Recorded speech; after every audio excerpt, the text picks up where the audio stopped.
668வது படைப்பு.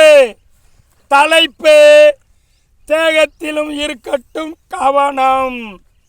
மெலிவதும் ஒருவித நோய், அதை அப்படியே விட்டுவிட்டால் மற்ற நோய்களும் கூத்தடிக்கும் தேகத்திற்குள் போய்.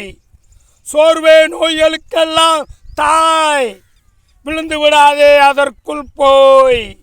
எப்போதும் இரு விழிப்பாய், இனி தவறாது ஒழுக்கத்தை கடைப்பிடிப்பாய்.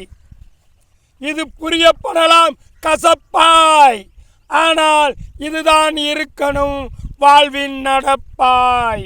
ஒருபோதும் இருக்காதே அலுப்பாய், இனி ஒழுக்கத்திலும் இரு பொறுப்பாய்.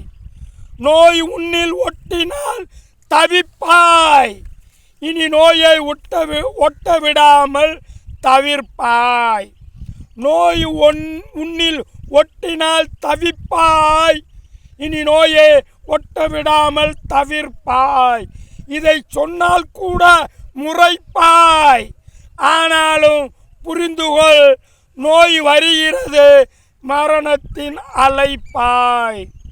சோகமோ தாகமோ அது சூழ்நிலையை பொறுத்ததே.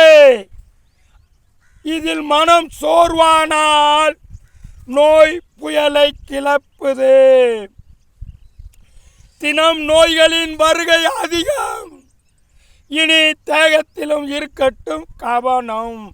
தினம் நோய்களின் வருகை அதிகம், இனி தேகத்திலும் இருக்கட்டும் கவனம். பார்க்கும் விழிகளுக்கும் கேட்கும் செவிகளுக்கும் நன்றி.